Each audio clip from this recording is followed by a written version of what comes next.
of you are extremely judgmental for conservatives because you base a lot of your opinions on stuff you see and hear on TV. When was the last time you actually sat down and had fellowship with your modern conservatives? At one of his comedy shows, Steve Hofstetter is going to dismantle a talking point many on the left have heard for some time. Watch. I have friends who are conservative. I'm very conservative. Yeah? I have a gay daughter. Great. My best friend is gay. Okay. You know. So, are you every conservative? But there's more of us out there than you think. Just because. No, but do you vote? Yes. For who? I voted for Trump. That's my point. Hold on a second. Wait. Who I vote for doesn't make me who I am, but you're judging. Wait. Hold on a second. Hold on. I'm not judging you personally. I am judging some of your decisions, and your decision to vote for a hate-mongering criminal, and to be. Are you proud of your vote for Trump? But you voted for somebody whom I think is horrible because he was cheating on his wife when she got killed in the car.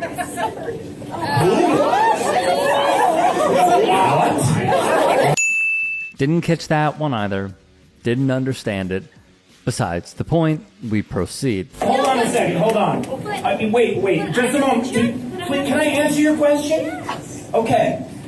So, if I am to understand you, you are upset that Joe Biden has been accused of cheating on his wife, and yet... He brings it home here because the hypocrisy is endless. The thing I truly think is that you are most likely socially progressive.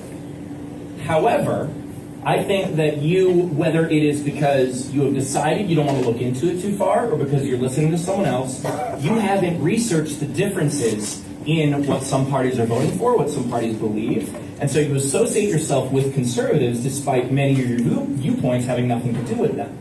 And so what I am making fun of in this set, and this is your original question, is that. If this is important to you, and it sounds important to you, it's important enough for you to raise your hand in front of 200 people and go, this is the thing I'm going to say, that makes it seem important, then please, after this, look it up. Find out what it means. And then see if it's still important to you. And that's how it works. And that's how we all change. That was the point of the set. The idea that the ideals that we were given to by our parents or the people we grew up with aren't necessarily the ideals that we have to keep for the rest of our lives. And compassion is important. But compassion doesn't mean being compassionate for hate. And that's where I draw the line. And that last line was a bar. I want to be clear about something. This is a talking point that I have seen and heard out of conservatives for some time, that however you feel about Donald Trump, it's not that I associate with him or that I align with him. I just felt I had to vote for him first. Every now and then, someone just does show up, especially when I'm in a comedy club instead of a theater or a rock venue, because they're just like, hey, what's there to do today?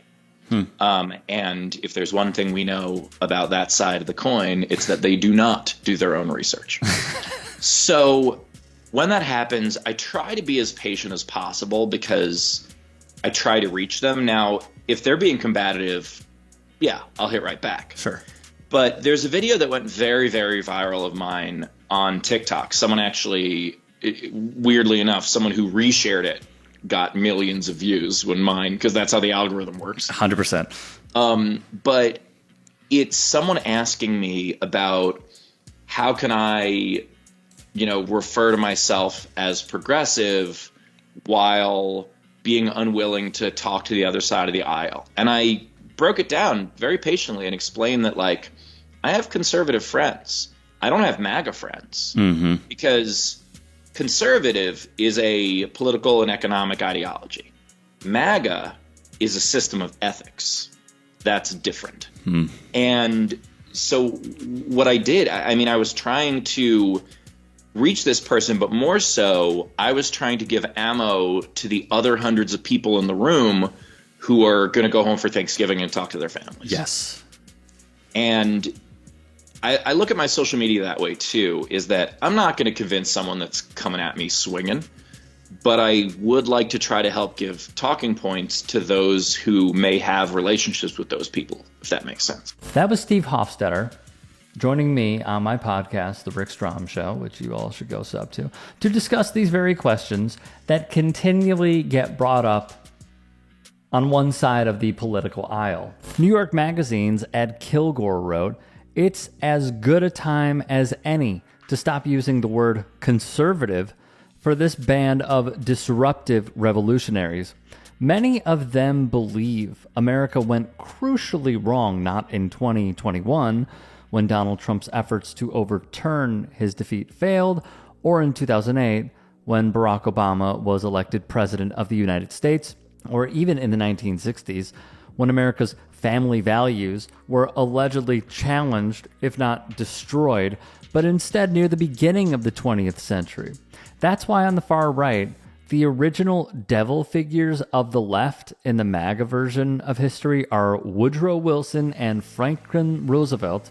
Franklin Roosevelt, the elitist progressives who seized permanent power for judges, bureaucrats, and globalists in pursuit of values like equality and social justice that were not part of the founders' vision of this country.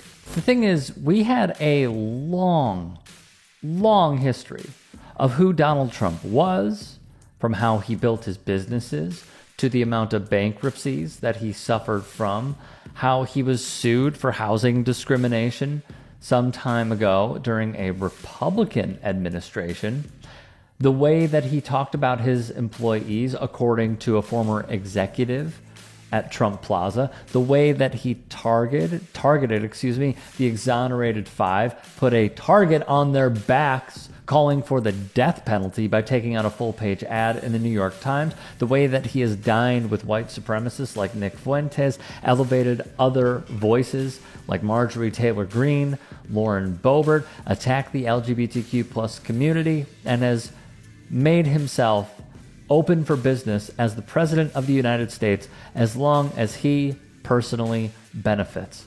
It is a sham to say that you had no idea what you were voting for, or you voted for egg prices, because you were able to say, as long as eggs go from $8 to $6.99, I will go along with everything else, including the decay of this country just being expedited in real time. It's something that I don't personally buy, but they did when they cast their ballots. When Trump promised to make America great again, writes Ryan Teague Beckwith, many Republican voters thought he meant the 1980s or maybe the 1950s, but it's increasingly clear he intends to take the country further back than that. Looking back, this article remains quite harrowing. Beckwith types, Trump has threatened to jail reporters, editors, and publishers who won't reveal confidential sources, to revoke broadcast licenses for networks whose coverage he disagrees with, and even to investigate journalists for treason. He's attacked the judges in his civil and criminal trials, as well as their families, while saying it should be illegal to criticize judges he favors. He has said he would be a dictator for his first day in office, calling for terminating the Constitution, and refused to concede his loss in 2020, leading to a deadly assault on the Capitol. Hey, I appreciate you watching. Now, if you can, please do become a channel member by going to youtube.com/tytsports and clicking the join button. If that's too much for you, you can just go to tyt.com/join to become a member. It helps all of us out here at the Young Turks and keeps our network afloat. In addition, you could follow me on my socials, on Twitter, Instagram, and TikTok. Appreciate the love. Have a great day.